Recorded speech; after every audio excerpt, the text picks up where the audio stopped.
Hello everyone, welcome to సుమలతాన్ YouTube channel. ఈరోజు మనం ఈ వీడియోలో 4th క్లాస్కి సంబంధించిన తెలుగు కవులు అనేది నేర్చుకుంటున్నాం. అందులో భాగంగా దాశరథి కృష్ణమాచార్యుల గురించి నేర్చుకుంటున్నాం. ఇంతకు ముందు వీడియోస్లో మనం గురజాడ అప్పారావు గారు అలాగే బద్దెన గారి గురించి నేర్చుకున్నాం. ఆ వీడియోస్ కనుక మీరు చూడనట్లయితే కింద డిస్క్రిప్షన్లో ఆ వీడియోస్ లింక్ అనేది ఇస్తాను, చూడండి. ఓకేనా? అలానే 3rd క్లాస్కి సంబంధించిన అందరి కవుల గురించి చెప్పుకోవడం జరిగింది. ఆ వీడియోస్ కూడా కింద డిస్క్రిప్షన్లో లింక్ ఇస్తాను, చూడండి. ఓకేనా?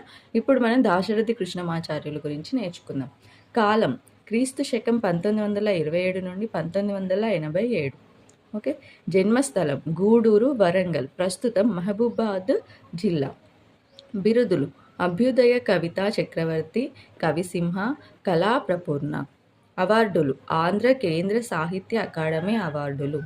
విశేషం ఆంధ్రప్రదేశ్ ఆస్థాన కవి 1977 నుండి. ఓకే. ప్రసిద్ధి అభ్యుదయ కవిగా దాశరథిగా సుప్రసిద్ధులు. రచనలు అగ్నిధార, రుద్రవీణ, మహాంధ్రోదయం, పునర్నవం, అమృతాభిషేకం, కవితా పుష్పకం, నవమి, నవమంజరి, దాశరథి శతకం, తిమిరంతో సమరం, ఆలోచనలు, గాలి గీతాలు, నవమి, యాత్రాస్మృతి. ఇవి ఇతని యొక్క రచనలు. ఓకేనా ఫ్రెండ్స్?